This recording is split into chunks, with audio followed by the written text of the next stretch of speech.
Hello and welcome to the Second Tier Podcast. I'm Ryan Dilks and I'm joined by the hog to my Deenie. It's Justin Peach. Good day to you, Ryan. Oh, here we are, ladies and gentlemen. Another playoff rewind, and it's the final one of the bunch because it's not long now until the bloody playoff final. So we're having a look back on years gone by of some of the greatest playoff moments in the history of the championship. And you'll be unsurprised as to what this one is, of course. First of all, welcome to the number one championship podcast, the Second Tier. Thank you for joining us wherever you are. Hey, you. What are you doing? No, seriously. What are you doing? We've got a live show coming up on Thursday, and you haven't got tickets yet. Come on. This is our first ever Second Tier live show. Get yourself tickets. You'd be stupid not to. You've got yourself a bumper preview show of the playoff final. You've got yourself hot takes, debate, yourselves getting involved in the conversation. And SBK, our betting partner, will be providing free bets on the occasion. And it's only £5. You'd be daft not to. It's at the Honeyman at Hayes next Thursday at 7. Make sure you get on it. You can find a link in the description of this video. Yes, we're having a look back at the Championship playoff final of 2013 between Watford and Leicester. Or, as it's probably better remembered, Justin, that Deenie moment. And let's be honest, this had to be our number one choice here for the greatest playoff moment, didn't it? Simply because it's not just the greatest playoff moment, it's the greatest championship moment and generally one of the greatest moments in the history of football, isn't it? Without a shadow of a doubt. I mean, it's quite a big statement, isn't it, to say the history of football, given that the history of football goes back to the 1800s, Ryan.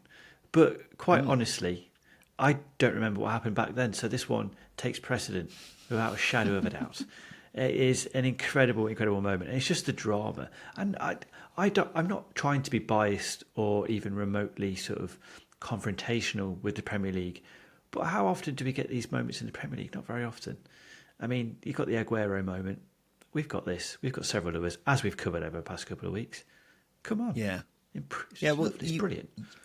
You don't really get any moments where you are on the verge of a defeat and then you instantly go up the other end of the pitch and you're winning, does it? That doesn't happen really very often at all. So, and when it happens in the playoffs, that makes it even more dramatic, doesn't it? And that's exactly what happens here. But a quick side note, Justin, and this always fascinates me, but it's often forgotten that just 2 weeks earlier, the exact same thing happened, where a team had a penalty and the opposition, well, the person who took the penalty obviously missed it, and the opposition went up the other end and scored directly from that penalty. Yeah. You've got to cast your mind back a bit, but it's Brentford who were playing Doncaster on the final day of the League One season. Brentford were third, while Doncaster were second. Brentford needed to win to be automatically promoted. Doncaster just needed a draw. And then it's 0-0 in the 94th minute, and Brentford get a penalty. Mm-hmm. They smash it against the bar, then Doncaster go up the other end and score the winner. That's just mental, isn't it? And that one was arguably even more dramatic, yet no one ever talks about it. This one is the only one that ever gets talked about, but it's just the most insane thing that this happened twice in a matter of days, both so much on the line, happened in the dying minutes of those games, and they happened just days of each other. I can't recall it ever happening in any other circumstance. Do you know what I mean? Not with the amount that's riding on the game either, i.e. promotion. That's what I mean. Yeah, Doncaster won automatic promotion through that. Is that Marcelo Trotter on loan from Fulham hit the bar from that. I think it was Coppinger who either squared the ball for Doncaster or put the ball in the back of the net. I can't remember which way around it was, but some names there. And it's just peak EFL. It's just peak EFL, and it's what these leagues do to you. It's what these leagues provide to you. It is a public service that they give us, and we must give back by talking about it as often as we can.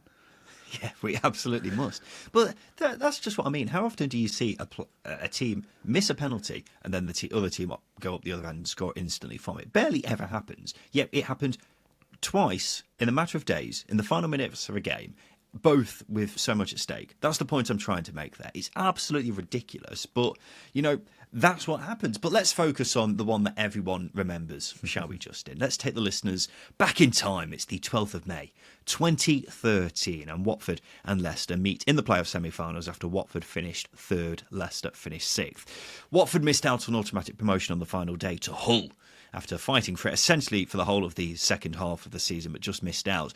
Leicester, on the other hand, were actually the bookies' favourite to win the league, but only snuck into the playoffs on the final day. They were second in the league in February, however, went into the final day 8th in the league and only got a playoff place after beating Forest in the 91st minute. But despite all that, Leicester won the first leg 1-0. So it was still well all to play for heading into this second leg, but Leicester, without a doubt, had the advantage. Let's discuss the game itself here. And, as I was going through this, I lost count of the number of things that I saw in this, and I think people will forget. The first thing being, Gianfranco Zola is Watford's manager. Because people always remember his disastrous spell at Birmingham, but he did a good job at Watford and was in charge when this thing happened. Yeah, that's the weird thing, isn't it? Because it was that team as well was one of the cult teams in the Championship, albeit was interestingly put together with a million different loan signings through the Potter's regime, but less said about that, the better. But yeah, Zola was the manager, and he deployed a really good attacking system that turned Troy Deeney into one of the most complete strikers at Championship level. That he then repeated in the Premier League. Matai Vidra was again one of the brightest prospects in the Championship. That season was well sought after. Again, it's all down to the system that Zola deployed. It got the very best out of players. Got the very best out of bloody Lloyd Doyley, for goodness sake. The right side of that back three. It was a really good, effective system. And as I say, it was one of those that can easily be overlooked because of how poor that spell at Birmingham City was for Gianfranco Zola. Yeah, another thing that people forget is Leicester had starting on their bench that day Jamie Vardy and Harry Kane. It's genuinely amazing, isn't it? Kane was on loan there at the time. They were being kept out the starting 11 by Dave Nugent and Chris Wood. just funny how you have instances like that where you have players who you forget were teammates, and it particularly happened in such a memorable game like this. Yeah, I do want to add that Dave Nugent was a fully fledged international by that point, so let's not throw too much shade his way. I know the careers 6 years earlier. No. I know their careers transpired differently. Harry Kane is now one of the greatest strikers, the greatest English striker in history, and Jamie Vardy's the biggest cult hero in English striking history. So yeah, the careers transpired differently, but let's not throw too much shade at Dave. That's all I'm saying, Justin. Because two players who would go on to be some of the best English strikers, or essentially the best English strikers from the last 10 years, were being kept out of the side, and this one is just a bit strange, isn't it? But look, let's go to the game itself. I don't think I've ever actually watched the whole game back before. Of course, we've all seen the Deeney goal and the penalty a million times, but not the game itself. And it's actually brilliant, with both sides having chances. I think it would have been remembered as a great playoff semi, even if the end bit didn't happen. One moment that needs bringing up is Matai Vidra's volley 15 minutes in. Obviously, it gets completely overshadowed by events later on, but that was one hell of a strike, wasn't it, Justin? Oh, God. It really was. It, as you say, it gets overlooked because of what happened. And interestingly as well, Andy Hinchcliffe in the commentary compared it to Robin van Persie's goal against Aston Villa. I had to really dig deep in the memory bank to realise what he was on about watching it back. But you remember the Wayne Rooney pass from the halfway line, Van Persie gets it over his shoulder, left foot volley, and the goals are remarkably similar to that. The ball coming high over his shoulder, hitting on his weak foot. Give it credit, man. Give it the credit. It's a goal of the season contender in any other game, isn't it? And incredibly as well, this is actually incredible. Matai Vidra was goalless in something like 800 plus minutes heading into that game. Yeah, it was 13 games prior to this. So for him to pull that out of nowhere, some going into it. It's amazing. It's amazing. And as you say, it gets overlooked. And it is underrated, and it shouldn't be, because I think it genuinely might be one of the best Championship goals seen because of the gravitas of the scenario they're in. Yeah. And the quality of it is unreal. I think you could make a fair argument that it's one of the most underrated goals the Championship has ever had, because whenever anyone posts like, oh, on this day or anything like that, they're obviously always going to post about the Deeney goal. Yeah. This one never gets any attention, but it really should do, because the technique is outrageous and it gets forgotten about, even though it's an absolute banger. It's his weaker foot. Deserves It's his credit. weaker foot as well. Yeah, unbelievable scenes. So that goal equalised the game on aggregate for Watford, but just moments later, Leicester get back ahead through Dave Nugent. Then Watford spend the next 45 minutes piling on the pressure with no luck until Vydra scores another. Then all of a sudden it's 2-2 after 65 minutes, and it's game on, baby. Now, I don't know if it's because I was watching the extended highlights on Watford's official YouTube channel for this, but it seems like from that point onwards, Watford are absolutely battering Leicester, and they just can't find a way through. The game obviously gets to the 97th minute, and the commentator says it looks like both sides are going to have to go for another half hour. Little does he know. Leicester go on the attack with Anthony Nokiart. He dribbles past Watford defender Matt Briggs down the right-hand side and goes into the box. He gets challenged by another defender, Marco Cassetti, and Knockout goes down. And it's a penalty to Leicester in the 97th minute. Now, obviously, as we were alluding to a second ago, everything in this game gets completely forgotten about. But Justin, it genuinely is outrageous that it doesn't get talked about how awful a decision it was to give a penalty there. It's never a penalty in a million years. Yeah, it's one of the worst decisions I think, again, you could possibly see in the situation in the moment as well. But what's really just struck me there is a little bit of sort of looking ahead into the future from that moment. Jamie Vardy and Harry Kane are on the bench. Like two people who should be taking a penalty in that situation. And if you look at them now, would absolutely eat that up. Leicester would have gone to the playoff final if they were. I don't know. I don't know. It's just weird. It's just a weird thought. And obviously, Nokia take it. But you are absolutely right. It is a terrible, terrible decision. It actually leaves a distaste in my mouth, still to this day, about Anthony Nokia. Oh, I never really got over it. Don't you start. Don't you bloody start. I think this is one of the worst penalty decisions in Championship history. To give that as a penalty in the 97th minute of a playoff semi-final is disgraceful. I mean, everyone associated with Watford and the wider footballing world is glad it was given because of what happened afterwards. But it was one of the biggest injustices in the history of football. It's Anthony Nokia getting a penalty for that. It's just never a foul. No. He brushes his shoulder. That's it. And people always say, well, if it was outside the box, it'd be a foul. No, so why isn't it one inside the box? If this happened outside the box, it wouldn't be given as a foul. It's a disgrace, Justin. It is a disgrace. Imagine if Nokia had scored. It would have been despicable. Listen. Relax. I get it. It was 11 years ago. It's 11 years ago. And guess what? I don't care. Michael what? Oliver needs to be sanctioned. He should. Again, one of the world's best referees. So much happening in that game at that point. Harry Kane on the bench, Jamie Vardy on the bench, Michael Oliver refereeing. Who knew how their careers would transpire? Anthony Okiar, the diver, his career didn't go the way he expected it. Well, it probably did actually, but nonetheless, the comeuppance of that moment, it's fine. It's fine. All is well with the world. It's not, Justin. It's one of the most disgraceful decisions I've ever seen, and I'm glad nothing was given in the end. Well, he wasn't rewarded for it in the end, I should say. But yeah, anyway, Leicester get a bullshit penalty. The man who decides to take it, you're absolutely right, Justin, Anthony Nokia. I actually had a look. This was his first penalty he'd ever taken in his career. What the fuck? Again, it adds to that. You've got Harry. I mean, I know Harry Kane's only a youngster at that point. Jamie Vardy, he's not Jamie Vardy at that point. But even Dave Nugent, I don't know if he'd taken off at that point. But there's so many. I can't remember if he was taken off, but I can tell you Harry Kane was on the pitch at the time. But no, Anthony the cheat decides to stay up. It's unreal. Nigel Pearson, honestly, what were you? He'd have been spitting feathers. He would, yeah, ostrich feathers. Yeah. Justin, question for you. That penalty, is it the worst penalty ever taken in Championship history? No, it's the best penalty ever taken in Championship history because he missed it and therefore he wasn't rewarded for his simulation. But you are right. As far as technique goes, there was no technique to it.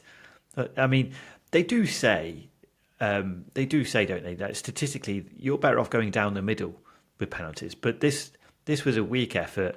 Almunia has fairly long limbs, actually. He's a long-limbed human being, and he just gets a toe on it, which is it's quite striking, really, isn't it? And yeah, you are right. It is a poorly taken penalty. In that situation, you need someone who's taken penalties before. That's all you need, really. Just someone who's had a kick from 12 yards.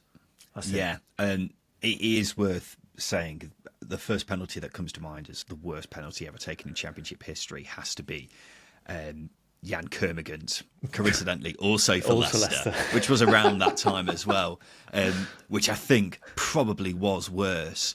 In similar circumstances, of course, but yeah, this was a really poor penalty, and it was ultimately payback for his simulation. But it is fitting that one of the worst penalty decisions ever is followed up by one of the worst penalties ever. Still a great save by Manuel Almunia in the Watford goal, and the follow-up save for that matter as well. I wanted to bring up the follow-up because it felt like Almunia had slowed time down. Like he was just getting up, and it's like, oh shit, the ball's just hit me. Have I saved it? Yeah, that's what it feels like. It's like in FIFA when there's some sort of a glitch where the goalkeeper's just made a save and he's just getting up. Yeah. But then your striker shoots and just hits it against the goalkeeper who's clearly not clocked onto what's happening. But guess what? It doesn't matter because Almunia will go down in history for an incredible double save, despite the fact the ball just hits him. Yeah, it really does. Knockout just kicks it at him twice. That's what happens. Yep, he really does. And then, obviously, Almunia saves the penalty, and what follows is one of the most memorable sequences of play in the history of football. And I wanted to do a mini quiz with you, Justin, at this stage. I wanted to see if you could correctly name the 5 Watford players in order of who touched the ball after Almunia's save. The first one's a difficult one, in fairness, but can you have a go? Yeah, I can. Marco Cassetti clears the ball because he gave the penalty away. Ekechi Anya took the ball down. Mm-hmm. That's 2, isn't it? I think it's not. Is it Batokia? No, I think it's Forestieri who crosses it. Mm-hmm. Then it's Hogg. Then it's Deeney. You've absolutely nailed it, ladies and gentlemen. This guy is a championship expert. Yeah, the Forestieri one. I'm surprised you struggled on that one a bit because obviously it's famously Forestieri, here's Hogg, Deeney. So that one makes sense, but it's the Cassetti and Anya one, which I thought may trick you.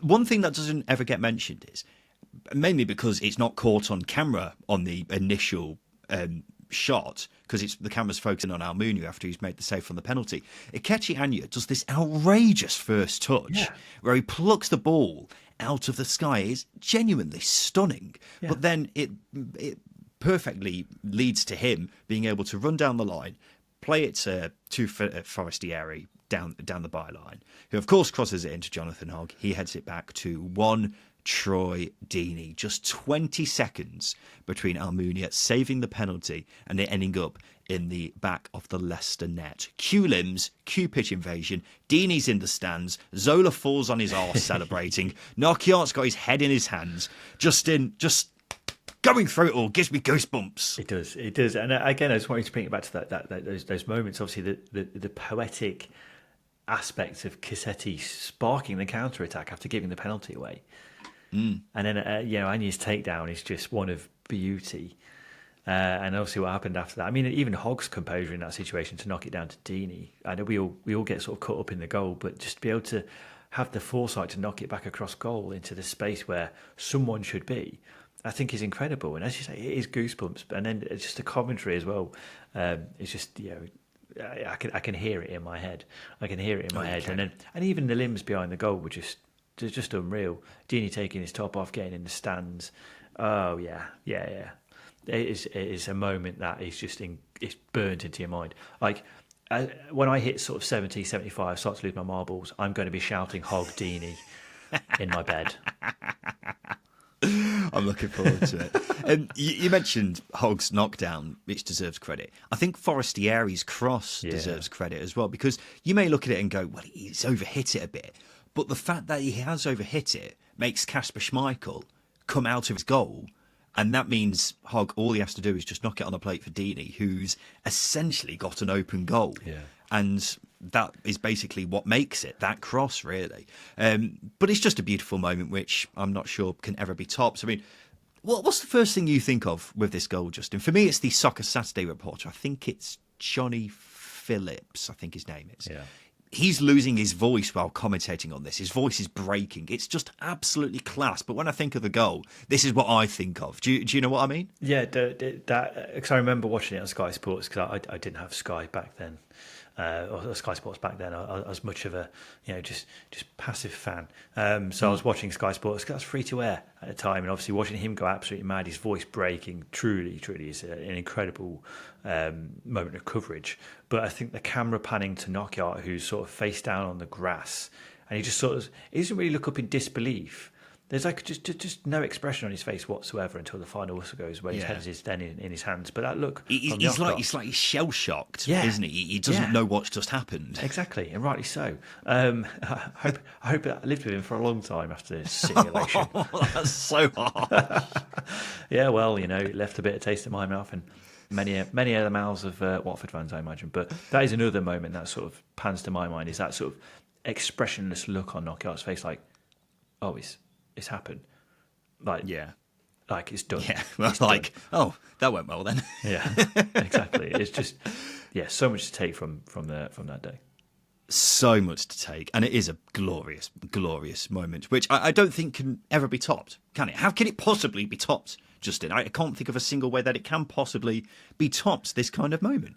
No, I'm trying to calculate a scenario in my head where it can be topped, and you can't. I mean, even the ones that we've gone through over the past couple of weeks, the Jack Marriott moment, the Bobby Zamora moment, you don't get that anywhere else. And the reason why it can't be topped is because the Championship churns out new moments, new situations, new scenarios constantly, and hopefully we get to see one again.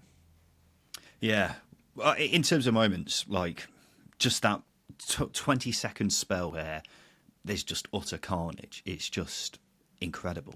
It simply is. And the only way I can possibly think of it ever being topped is if you've got a team with an absolute minuscule budget facing a side with loads of money and they're like 4-0 down in the playoff final but manage to come back to win it. Maybe something like that. But in terms of moments which you can fit in the space of a minute, it's difficult to see how it can possibly ever get better than this, because they have literally gone... It's basically like completing a comeback in the space of a minute, isn't it? Where you've gone from conceding an almost inevitable goal to winning the game in the dying moment. It's just ridiculous. Yeah. And that's why it is one of the best moments, not just in Championship history, playoff history, but in football history. I don't think we're being overdramatic saying that. It just simply is, isn't it? The thing is, though, I think a lot of people don't remember this. A lot of people who don't necessarily watch the Championship anyway, or have a long recollection of the Championship. But Watford didn't go up after this, Justin. They lost to Crystal Palace in the final. But because of how dramatic it was, I think the majority of football fans just assume Watford went on to get promoted from that point. But they didn't, did they? No, that's the crazy thing, because again, as chaotic as that game was, the playoff final was actually really bland, quite boring. Palace obviously lost to Palace. I remember it. It was dreadful, and obviously they lost to a Kevin Phillips penalty, and it was just one of those. Kevin Phillips penalty in extra time, by the way. It was a really bland game with none of the excitement or trepidation you got from that semi-final against Leicester. I mean, it was hard. It was going to be hard to match it, but it really was a drab game where we didn't see the best of the likes of Deeney, Matti Vidra, or even Alman Abdi, etc. It was a bland game, and it is almost indicative of how Palace have gone about their Premier League tenure as well, because it has also been incredibly bland. But as much as the drama was, we didn't really get that in the playoff final. But it doesn't matter, because what we got in the semi-final was just as iconic, it was iconic. Yeah, it made up for both of it, didn't it? Yeah. Both the final and the semi-final. But Watford didn't actually get promoted the season afterwards either. It was the season after that where it finally happened under Slavisa Jokanovic. The really funny thing from this season with the Deeney goal in it is how much they were abusing the shit out of the loan system. You did briefly touch upon it earlier, Justin. Watford had 14 players on loan that season, mostly from Udinese, who were, and still are, of course, owned by the Pozzo family. The Football League then voted to change the rules so they couldn't do that anymore. Basically after that season, and then in the summer after the Deeney goal, Watford signed 9 players on free transfers from Udinese. It's just so blatant. It's awful. But still, I enjoyed this Watford team from around this time, Justin. Some proper cult heroes in there, isn't there? Obviously, you've got the likes of Troy Deeney, who's a championship legend. But then you have the likes of Mate Vidra, Alman Abdi, Ikechi Anya, Lloyd Doyley. Lloyd Doyley, Justin. It's a pretty iconic team, isn't it? Yeah, it really is. It loan signings like Nathaniel Chalobah as well. I think you just mentioned Daniel Pudil was at left back. It was just a team full of cult-like players. And the season that Matteo Vidra had that year, similarly with Troy Deeney, it was just an incredible strike force. Joel Ekstrand at the back at Almunia. You could go through that list of players, and you can put almost play dot to dot. You know exactly what kit they're wearing. It's a Football Manager sponsor. It's just iconic, to say the very least. And as I say, they abused the loan system quite significantly, but it gave us this. It gave us what we got in the semi-final. It gave us a cult team with a lot of cult heroes that we will think fondly of. Not Ian Holloway though. Yeah. He was not a happy man with that system, if I remember rightly. No, he was one of the main critics once. He said some pretty memorable things around the time. But look, we've spent pretty much this whole episode, Justin, talking about Watford. We, of course, can't forget Leicester in this equation because, yes, they were on the receiving end of this great moment, but you've got to remember, it was the last time for a good while that they really suffered heartbreak. Because the season afterwards, they won the league with the joint second biggest points tally in Championship history. They absolutely pissed it. They avoided relegation from the Premier League the season afterwards. And then, of course, won the Premier League the season after that. 3 years after that, after conceding that Deeney goal, Leicester won the Premier League. Mad, really, isn't it? But humour me, Justin. I was thinking about this before we recorded. How different could things have been for Leicester City if Anthony Knockaert tucked away that penalty? Because it could have been very different, couldn't it? It's crazy, isn't it? I mean, one of the things you've got to consider is Jamie Vardy. Would he have kicked on the following season? Because it was the following season in the Championship he came into his own, didn't he? That strike partnership with Dave Nugent. He struggled in his first season and there was rumours of him wanting to leave. So he may never have kicked on if they'd have gone to the Premier League that year. He may have never had that breakout season. So things may have not transpired for Jamie Vardy. Leicester may have come straight back down from the Premier League that following. There's so many strands, potential strands. A timeline. It's almost like back to the future scenario. Don't mess with the timeline, Ryan. Do not mess with the timeline. It's flat fact, isn't it? Yeah, exactly. If Almunia's got size 10 feet, not size 11 feet, he may have not got his toe on that knockout penalty. There are so many scenarios. But look, it all worked out in the end for everybody. Watford did go up eventually. They did get to the playoff final as well. Leicester then became the Leicester City we know now as well, which, as you say, is such a ripple effect from that moment. It could have been different, as you say. It's an incredible, amazing thing to think about. It is. It really is. I think you're absolutely right, Justin. If Leicester won and then they beat Crystal Palace in the 2013 final, everything that has happened for Leicester since then may not have happened because you could make a very good argument that it would have been a year too soon for them in the Prem. They didn't sign Riyad Mahrez until January 2014. Would he have been ready for the Premier League at that stage? Because he didn't pull up many trees in the Championship, did he? Jamie Vardy was still pretty raw. Robert Huth played a massive part in their survival in 2014-15. Would he have been available for them the year before? Who knows? Esteban Cambiasso, he played a massive part in their survival as well. He was still under contract at Inter, still had a year left if they obviously got promoted a year earlier. He was playing regularly for Inter, so he wouldn't have joined Leicester. Of course, we are talking completely hypothetically here, but I would say if Leicester got promoted in 2013, there was a strong chance they would have gone straight back down because they simply weren't ready for the Prem.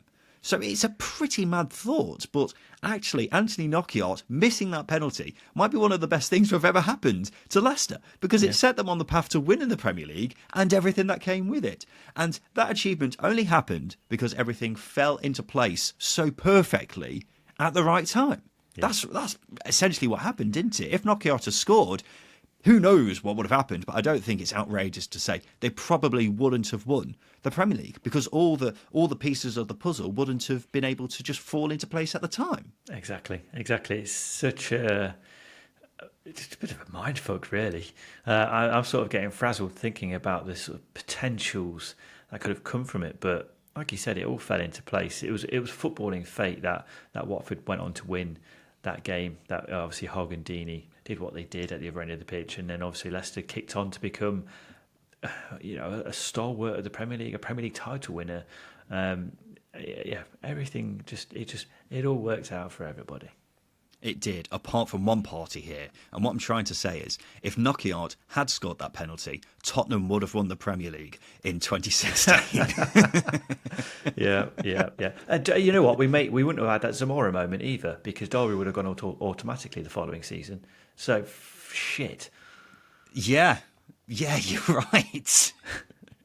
Fucking Christ Knockout. alive. Fucking God, Knockout. we've opened up a right can of worms here, haven't we? Bloody hell. What another reason to dislike Knockout. Arsehole. Derby would have got up. Oh dear. God, that's scary to think about, isn't it? Everything could have been so different, Justin. Mel Morris may not have run Derby into the ground if Anthony Knockout had scored that penalty. Tottenham would have won the Premier League. I'd be watching Champions League football right now. Oh dear. Oh God. Anthony Knockout, hang your head in shame, son. Anyway, ladies and gentlemen, this has been a playoff rewind where we've been counting down some of the best moments in playoff history as we head towards the big day this coming Sunday. So hopefully you've enjoyed having a look back over the years with us. And we'll be back again tomorrow where we'll be hearing from a supporter of one of the clubs involved in the playoff final this coming Sunday to see how the old nerves are ahead of the game and how confident they're feeling before all of their hopes and dreams for the season either come alive or are brutally crushed before their very eyes. And so we look forward to speaking to you then. But this has been the Second Tier Podcast. I've been Ryan Dilks. I've been Justin Peach. And a big thank you for listening.